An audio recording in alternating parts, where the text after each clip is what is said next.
So much is made in sales about having the right mindset. There are books on mindset, CDs on mindset, DVDs on mindset, YouTube channels all about mindset, especially in anything sales related. And I want to talk about why I don't buy into mindset stuff. And it's not that I don't think mindset is important.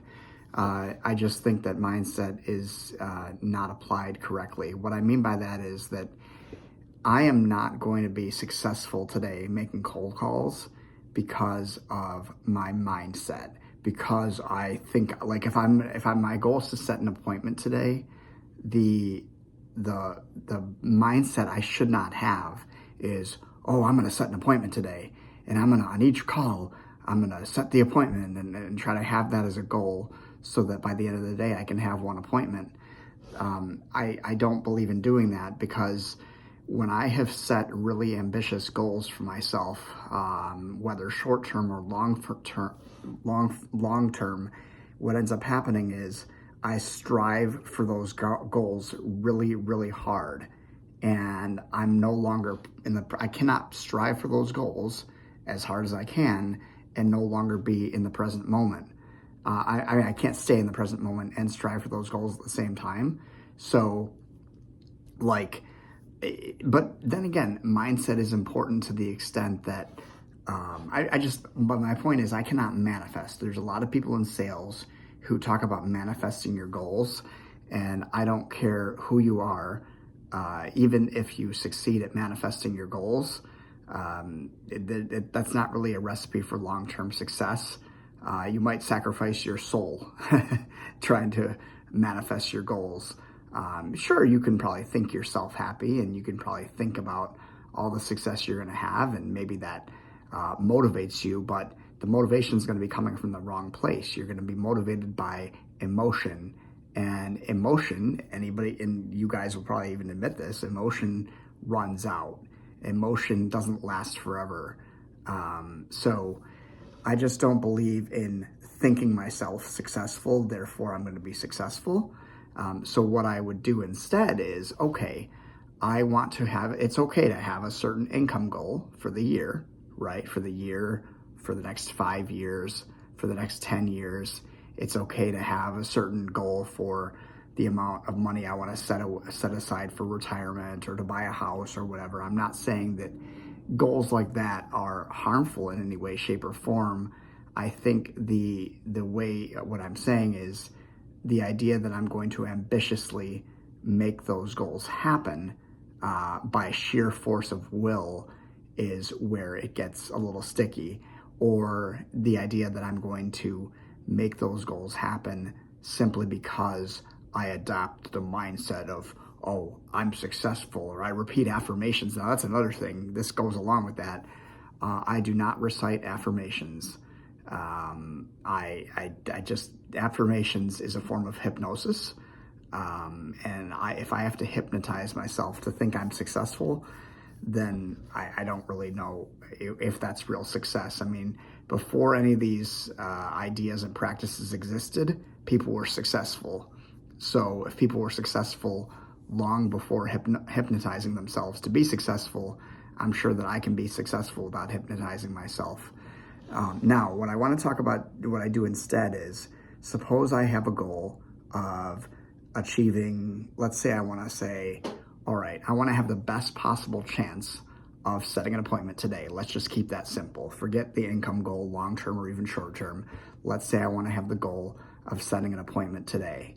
What I can do, and I think I should do, is I should set that goal. Okay, I have the goal of setting an appointment today, but the way that I detach from that goal, and that's what's going to be important for me, because I can't ambitiously make it happen, which means if I try to ambitiously make it happen, I'm going to get frustrated. Even if I achieve the goal of setting an appointment, I'm going to be frustrated and filled with emotion. And again, I don't think I've never made a good decision when I've been in a highly emotionalized state. So, but I do need to set some goals so that I have a direction that I'm heading in. So what I do is I say, okay, how many people do I need to talk to to have the best chance of setting an appointment? Well, I cold call all day. And even cold calling all day, I can't usually talk to very many more people than 50 total people. And so if I talk to 50 total people while making these cold calls, then that's going to give me the best chance of setting an appointment. And to be honest with you, I probably do. Well, I don't know if I set an appointment for every 50 people I talk to. That's actually probably not true. But that's going to give me the best chance. Now the question is, how do I ensure that I talk to at least 50 people today? And that is something I can't completely control, but there are things I can do to influence that and make it more likely. What I mean by that is, if I know that I'm going to be on the phone today, or that I'm going to work today basically for 8 hours, with the exception of an hour lunch break, so that's 9 hours total, hour lunch break, so I'll actually be working 8 hours. If I know that ahead of time, I have to maximize the amount of time that I'm working actually being on the phone. So that means that I have to minimize conversations with other people in the office that I have. I might feel tempted to come up to them and say something and have a conversation, water cooler talk, as they call it. Or they might feel tempted to come up to me, and I have to guard against both those things. It's not that I can't talk to those people, but when I'm focused on my job, which is time sensitive, then I have to be laser focused on doing what I'm supposed to do. And that's not being willful. That is just simply doing what's prudent. And then I have to realize, okay, I probably talked to, it used to be 10% pickup rate when I would dial somebody. So if I made 100 dials, I would talk to 10 people. Now, if I make 100 dials, it's probably 6 or 7. Sometimes it's higher than 10 though. So it can go both ways, but let's just say 7% pickup rate.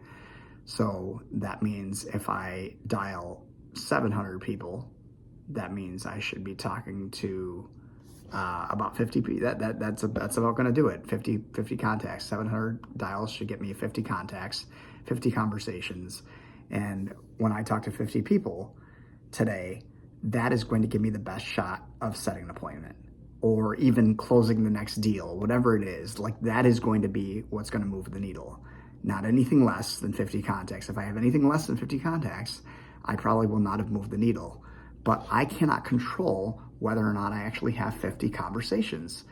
But I can influence it, and I can influence it again by sitting down, using my triple line dialer, and dialing the property owners one by one, well, 3 at a time, I guess, without getting up for bathroom break. Well, getting up maybe to go to the bathroom, to grab a glass of water, but not to socialize. That means that really I'm laser focused on doing what I'm supposed to do. And it's controlling the things I can actually control. Like, I can control my effort, right? To some extent, I can control how much effort I put into making cold calls. And so that's what I'm going to do today. And that's how I set goals, right? Like, I know, like, it's basically just, I do what I can within my control in the present moment to put myself in the best possible chance of hitting that goal. It doesn't mean that I manifest it, or that I manufacture it, or that I push with ruthless aggression towards it. It simply means that I am doing the right things in the right moment, in the right way, to allow it to happen. Now, I also want to say this, because many people in sales, when they have to set an appointment, at least I do, when I feel pressure to set an appointment, I start to be more high pressure on the phone than I would ideally like to be. In fact, I don't want to be pressure at all on the phone. I want to build relationships with people where they want to meet with me, not because it's my idea. So sometimes when I have that goal of, oh my God, I got to set an appointment, there's this anxiety within me, and that surrounds me. And then I'm like, oh my God. And on each call, I'm like, okay, oh, you're going to move next year, but you're about to hang up on me before you tell me more about your plan to move next year. And I want to meet with you because I know I got to set an appointment. And then I try really hard to make that happen. And it just backfires. Number one, it pisses people off because they smell desperation when you're trying to set an appointment with them. Property owners can smell desperation, and that actually turns them off. Number two, when you realize that you can't control what they do, but you are thus trying, you're still trying to, that can produce like frustration and resentment because you're trying to will yourself, and now you're all bottled up emotionally because you tried so hard to get that appointment and you just couldn't because the person was anxious to get off the phone. I guarantee you probably aren't going to have success with that person in the future because you tried so hard and they smelled the desperation and got turned away. So that's, I just literally have to do the activities that are in my that are going to designed to help. And now the other thing is, we know the dials help, we know the conversations help, but it's also the mindset about the conversations. If you want to talk about mindset, where I do actually apply it, here's another situation where I'm on a scavenger hunt to find people that want or need help, either now, in the near future, or even distant future, 3 to 5 years from now, maybe even longer. And I'm just not trying to pitch them on my services. I am literally trying to find out what help they might be looking for when the time comes. And that's it. And say, hey, listen, I'm here as a resource when the time comes. Here's my contact information, whatever. And like, I do not have to manufacture those conversations. In fact, when I try to manufacture those conversations, when I try to have that type of conversation with every single person, it doesn't work. But when I have this mindset that, hey, I'm going to get on the phone today and my only goal is to build relationships with property owners, that means I'm going to be pleasant on the phone. That means I'm going to not use sales language like, do you want to buy or sell real estate? But I'm going to say, hey, we are doing business in your area. We just listed this home for sale. We just sold this home. We helped a buyer purchase a home around the corner from you. Is there anything in the world I can do for you? And mean it. And it doesn't have to be necessarily real estate related. Not that you want to spend a bunch of your time not helping people with actual real estate when you're a real estate agent, but the point is, I want to let people know that I don't really care whether they have a real estate need or not. If they need some sort of help, whether it's moving a piece of furniture, mowing the lawn, shoveling snow, or whatever, I am there as a resource. And 9 times out of 10, somebody's not going to call me on that. They're not going to say, oh yeah, I need that help. They're going to say, man, I really appreciate that person was literally just trying to be helpful in some way and not pressuring, not salesy.